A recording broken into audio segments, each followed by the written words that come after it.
નમસ્કાર નિર્ભય ન્યૂઝની વેધર અપડેટમાં આપની સાથે હું મયુરી। અત્યારે ગુજરાતમાં ચોમાસાની જે સ્થિતિ જે છે તે સ્વાભાવિક છે કે ખેડૂતોને ખૂબ જ ચિંતા થઈ રહી છે કે આખરે આ ચોમાસું ક્યાં ગાયબ થઈ ગયું। એ ચોમાસું જે છે વાવેતરની અત્યારે સિઝન છે અને સાર્વત્રિક વરસાદ જે અગાઉ જોવા મળ્યો હતો એવો વરસાદ શા માટે અત્યારે નથી પડી રહ્યો અને જો બીજો રાઉન્ડ આવવાનો છે વરસાદનો તો એ ક્યારથી આવશે। તો વિંડીના માધ્યમથી સમજવાનો પ્રયાસ કરીશું કે ક્યાં વરસાદની પડવાની શક્યતાઓ છે ગુજરાતમાં અને જ્યારે બીજો રાઉન્ડ શરૂ થવાનો છે તો એના વિશે હવામાન નિષ્ણાત પરેશ ગોસ્વામી શું આગાહી કરી છે તેના પર પણ નજર કરીશું। પરંતુ પહેલા વિંડીના માધ્યમથી આપણે સમજીએ તો આપ જોઈ શકો છો કે કઈ રીતે અત્યારે ગુજરાતમાં સ્થિતિ જે છે તે આપણને જોવા મળી રહી છે। અહીંયા આપણે જ્યારે નજર કરીએ છીએ કે ગુજરાતની જે સ્થિતિ જે છે તો આપણે મહારાષ્ટ્ર તરફ જે સ્થિતિ જે છે તેના પર પણ નજર કરવી પડે કેમ કે મહારાષ્ટ્રથી જે વરસાદી પવનો અને જે વાદળો ખેંચાઈને આવતા હોય છે તેના લીધે દક્ષિણ ગુજરાતમાં જે વરસાદની જે સ્થિતિ જે છે તે સર્જાતી હોય છે। પરંતુ દક્ષિણ ગુજરાત પૂરતી સિસ્ટમ જે છે અત્યારે એ સીમિત છે, એના પછી જે આગળ જે સ્થિતિ હોવી જોઈએ આખા ગુજરાતની તે નથી। અને અત્યારે જે આપ તમે જોઈ શકો છો અત્યારે સ્થિતિ કચ્છ સૌરાષ્ટ્ર માટે ખૂબ જ કપરી છે કેમ કે કચ્છ સૌરાષ્ટ્રની અંદર જે પ્રકારે વરસાદ હોવો જોઈએ એ પ્રકારે વરસાદ અત્યારે પડી નથી રહ્યો। અત્યારની આપણે જ્યારે વાત કરીએ છીએ કે આજે રવિવારનો દિવસ છે, કેવા પ્રકારની સ્થિતિ અને ક્યાં વરસાદની આગાહી ઉપર આપણે વાત કરીએ છીએ તો આખો આ કચ્છનો ભાગ છે, આખો આ સૌરાષ્ટ્રનો ભાગ છે અને આખો જે ઉત્તર ગુજરાત છે આ બધું જ કોરું ધાકોર જે છે અહીંયા પવનો જે છે પવનોની ગતિ આપણને જોવા મળી રહી છે પરંતુ એ પવનો ખેંચાઈને એ બીજી દિશામાં જઈ રહ્યા છે। વરસાદી જે વાદળો હોવા જોઈએ એ મુજબનું વાદળછાયું એક વાતાવરણ જે છે તે ક્યાંક જોવા મળી રહ્યું છે પરંતુ વરસાદ જેવો પડવો જોઈએ એવો વરસાદ એ નથી આવી રહ્યો। જે ધોધમાર વરસાદ પડવાની આપણને એક પ્રકારે જરૂરિયાત છે અત્યારે એવો વરસાદ આવતા હજુ પણ વાર લાગશે। અત્યારે જે સ્થિતિની આપણે જ્યારે વાત કરીએ તો દક્ષિણ ગુજરાત ખાસ કરીને વાપીનો જે એક આખો વિસ્તાર છે એ પણ એટલા માટે કેમ કે મહારાષ્ટ્રને અડીને જે નાસિક ઉપર જે સિસ્ટમ જે અસર જે છે એ નાસિકની સિસ્ટમની અસરના કારણે એ પવનો જે છે એ દક્ષિણ ગુજરાત બાજુ અહીંયા જોવા મળી રહ્યા છે। એટલે સુરત અને નંદુરબારનો જે એક આખો વિસ્તાર છે, આ જલગાંવનો જે આખો વિસ્તાર છે ત્યાંથી જે વરસાદની સિસ્ટમ જે છે એ સુરત ઉપર આપણને અત્યારે જોવા મળી રહી છે। એટલે ખાસ કરીને હાલ પૂરતું આજના દિવસમાં એવું કહી શકાય કે દક્ષિણ ગુજરાતમાં એવી શક્યતા છે કે છૂટાછવાયા સ્થળોએ હળવાથી મધ્યમ વરસાદની જે ગતિ જે છે તે આપણને જોવા મળી શકે છે। પરંતુ એના સિવાય આખા ગુજરાતની આપણે જ્યારે વાત કરીએ છીએ તો આખા ગુજરાતમાં હાલ બિલકુલ નહિવત શક્યતાઓ છે વરસાદની। એટલે આજના દિવસની આપણે જ્યારે વાત કરીએ તો આ પ્રકારની સ્થિતિ છે। સાંજે 6 વાગ્યા સુધીની સ્થિતિ આ પ્રકારની જોવા મળી રહી છે કે જ્યાં સુરતમાં ખાસ કરીને વરસાદનો જે માહોલ જે છે તે જામશે। એના સિવાય શહેરી વિસ્તારોની પણ આપણે જ્યારે વાત કરીએ તો ગરમીનો પારો હવે ઊંચે જશે। વરસાદ ખેંચાયો છે એટલા માટે શહેરી વિસ્તારોમાં જે એક આકરી ગરમી અને બફારાનું જે વાતાવરણ આપણને જોવા મળતું હતું, જે એક તડકાનું વાતાવરણ આપણને જોવા મળતું હતું, એ જ આકરો તડકો જે છે એ સહન કરવાનું હવે તૈયારી થોડી રાખવી પડશે કેમ કે વાતાવરણ પલટાતા વાર લાગશે। હવામાન જે છે એ પલટાઈ શકે છે પરંતુ 2 થી 3 દિવસનો સમય જે છે એ હજુ લાગી શકે છે। આ પ્રકારની જે સ્થિતિ જ્યારે જોવા મળતી હોય છે ત્યારે ખાસ કરીને પવનની જે સ્થિતિ જે છે તેના પર પણ આપણે જ્યારે નજર કરીએ છીએ અને સોમવારનો જે દિવસ જે છે એ સોમવારના દિવસ પરથી ધીરે ધીરે વાતાવરણમાં અહીંયા બદલાવ જે છે તે આપણને જોવા મળી શકે છે। પવનોની જે એક ગતિ જે છે એ ગતિ આ બાજુ સીધી જઈ રહી છે। હવે એ બાજુ જ્યારે જઈ રહી છે તો એનું કારણ શું છે તે પણ આપણે જોઈ લઈએ। ખાસ કરીને ચર્ચા જે અત્યારે થઈ રહી છે એક વાવાઝોડાની, વાવાઝોડું 22, તો એ વાવાઝોડું 22 જે છે એની સિસ્ટમ જે છે એ ક્યાં આપણને અહીંયા જોવા મળી રહી છે તો આપ જોઈ શકો છો કે પવનો જે છે અહીંયાથી અરબ સાગરથી સીધા આપણા દેશ ઉપરથી થઈને એ આ બાજુ જઈ રહ્યા છે, નેપાળથી થઈને ચાઇના બાજુ જઈ રહ્યા છે અને જે વાવાઝોડાની વાત જે છે એ વાવાઝોડાની સક્રિયતા અહીંયા ચાઇના બાજુ આપણને જોવા મળી રહી છે કે જ્યાં સિસ્ટમની એક સક્રિયતા જે છે વાવાઝોડા 22ની અને એના પછી એ વાવાઝોડું જે છે એ ધીરે ધીરે ભારત બાજુ આવી રહ્યું છે। એટલે એવું બની શકે કે ભારતનો જે પૂર્વીય ભાગ જે છે, પૂર્વીય વિસ્તાર જે છે, જેમ કે આપણે ખાસ કરીને જ્યારે અહીંયા વાત કરીએ કે પશ્ચિમ બંગાળનો જે એક આખો વિસ્તાર છે તો ત્યાં કદાચ અસર, ઓરિસ્સા બાજુ અસર આપણને જોવા મળી શકે છે પરંતુ ગુજરાત સુધી આવે તે શક્યતા ઓછી છે।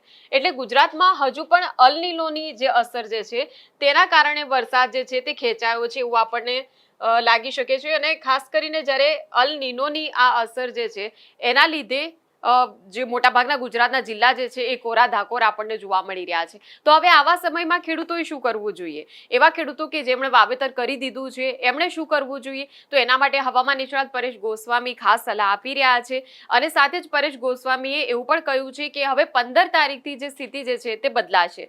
તો આજે જે સ્થિતિ જે છે, હવે આજે 12 તારીખ છે અને એના પછી 13 અને 14 બે દિવસ હજુ પણ કપરા રહેવાના છે ખેડૂતો માટે. આ 2 દિવસનું જે વાતાવરણ જે છે એ વાતાવરણમાં જે પલટો આવી જાય એ 15 તારીખથી તેનું ફેરફાર જે છે તેનો અનુભવ આપણને થવાનું શરૂ થશે.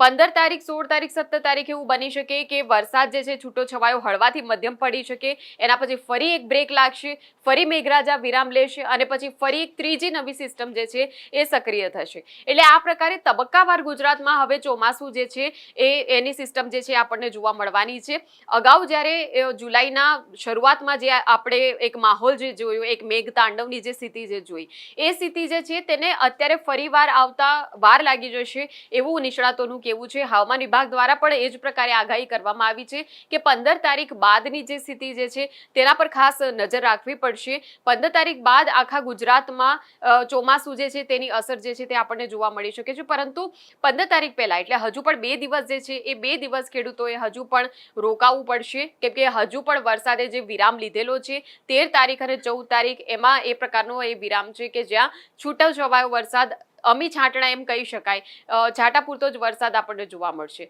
પરંતુ જે પ્રકારે ધોધમાર વરસાદ થવો જોઈએ એ 15 તારીખ બાદની સ્થિતિ છે. હવે આપણે જોઈએ કે હવામાન નિષ્ણાત પરેશ ગોસ્વામી ખેડૂતો માટે શું સલાહ આપી છે.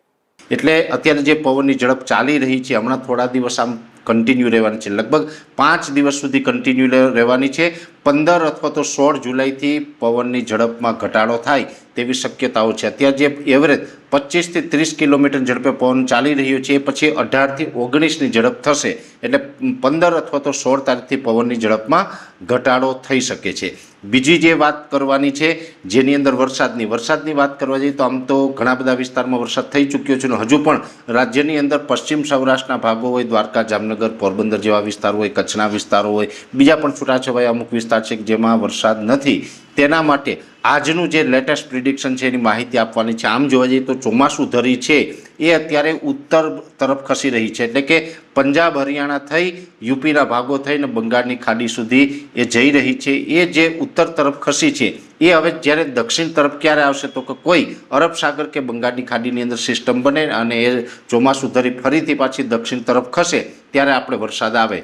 જેની અંદર જોવા જઈએ તો હમણાં આવનારા 5 દિવસ તો કોઈ વરસાદની સંભાવનાઓ નથી, જે 2-3 દિવસ તેમાં આપણે કહી રહ્યા છીએ.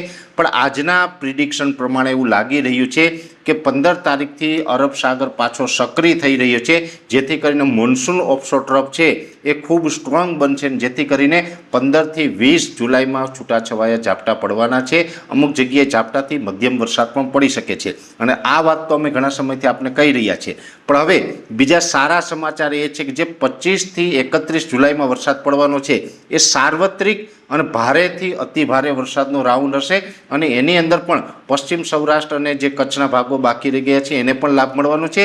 સાથે જો અત્યારે હવામાન સાનુકૂળ રહેશે તો બંગાળની ખાડીનો એક ટ્રફ છે એ ટ્રફને કારણે કદાચ 21 થી 25 વચ્ચે પણ એક લોટરી મુજબનો એક રાઉન્ડ આવી શકે છે. જો કે 21 થી 25નો રાઉન્ડ છે એની સત્તાવાર હજી અમે જાહેરાત નથી કરતા. આવનારા દિવસમાં અમે એ ટ્રફ ઉપર સતત નજર રાખીને આપણે માહિતી આપશું. પણ એક ઉજળા ચાન્સ અત્યારે એ ઊભા થયા છે કે 15 થી 20 તારીખમાં તો છૂટાછવાયો હળવા વરસાદ થવાનો છે. એ તો બધા જ વિસ્તારમાં નહીં હોય, અમુક વિસ્તારમાં હશે, પણ 21 થી 25 તારીખમાં એક નવી શક્યતા અત્યારે ઊભી થઈ રહી છે. જે બંગાળની ખાડી તરફથી આપણે લાભ મળે તો એની અંદર પણ વરસાદની સંભાવનાઓ છે અને એ સિવાય કદાચ માની લે કે એ રાઉન્ડનો લાભ ન મળે તો 25 થી 31 જુલાઈમાં તો ફાઇનલ વરસાદનો રાઉન્ડનો લાભ છે એ આપણે મળવાનો છે. એટલે આમ જોવા જઈએ તો જુલાઈ મહિનાનું જે છેલ્લું અઠવાડિયું હશે, જેમાં ખાસ કરીને 21 થી લઈને 31 તારીખનું સેશન હશે, એ બધા જ દિવસમાં વરસાદના ઉજળા સંકેતો અત્યારે લાગી રહ્યા છે. ઘણા બધા મિત્રો ક્યાંય ને ક્યાંય ચિંતામાં હશે, જેને વાવણી નથી થઈ એ લોકો ચિંતામાં હશે, પણ એ તમામને જુલાઈના છેલ્લા અઠવાડિયામાં વરસાદનો લાભ મળી જશે એટલે આપ ક્યાંય હિંમત ન હારો એટલા માટે તેને ખાસ ફરીથી એક વાત આજે મારે કરવી પડે છે કે જુલાઈના છેલ્લા અઠવાડિયામાં આપને વરસાદનો લાભ મળી જશે, એટલે કોઈ ચિંતા નહીં કરતા. જે વિસ્તારો વાવણીથી વંચિત છે એને પણ ચોક્કસથી લાભ મળવાની પૂરી શક્યતાઓ અત્યારે ઊભી થઈ રહી છે. એટલે પવન અને વરસાદ વિશેની ખૂબ અગત્યની માહિતી હતી આપવાનો પ્રયત્ન કર્યો. તો જે પ્રકારે તમે જોયું કે ખાસ કરીને અત્યારે દક્ષિણ ગુજરાતના જે જિલ્લા છે ત્યાં જ્યારે ખેડૂતોએ વાવેતર કર્યું હશે તો ત્યાંના ખેડૂતોને થોડેક અંશે ફાયદો જે છે એ મહારાષ્ટ્રની સિસ્ટમના કારણે મળી શકે છે, પરંતુ એના સિવાય ગુજરાતના ઘણા એવા ભાગો છે, ઉત્તર ગુજરાત અને કચ્છના જે ખેડૂતો છે તેમના માટે હજુ એક કપરા દિવસો છે. ત્યારે આપણે પણ હવે આશા રાખી કે આગામી સમયમાં હવામાનમાં પલટો જે છે એ વહેલી તકે આવે અને આ વિસ્તારના ખેડૂતોને પણ રાહત મળે અને બિલકુલ વાવેતરને લાયક વરસાદ જે છે આખા ગુજરાતમાં વરસે તેવી આપણે પણ હવે ઇન્દ્ર ભગવાનને પ્રાર્થના કરીએ છીએ. આ જ પ્રકારની વેધર અપડેટ્સ જે છે તે આપ સતત જોતા રહેશો. નિર્ભય ન્યૂઝ પર અમે આપને આપતા રહીશું. અમારી ચેનલને લાઇક, શેર અને સબસ્ક્રાઇબ કરવાનું ભૂલશો નહીં. નમસ્કાર.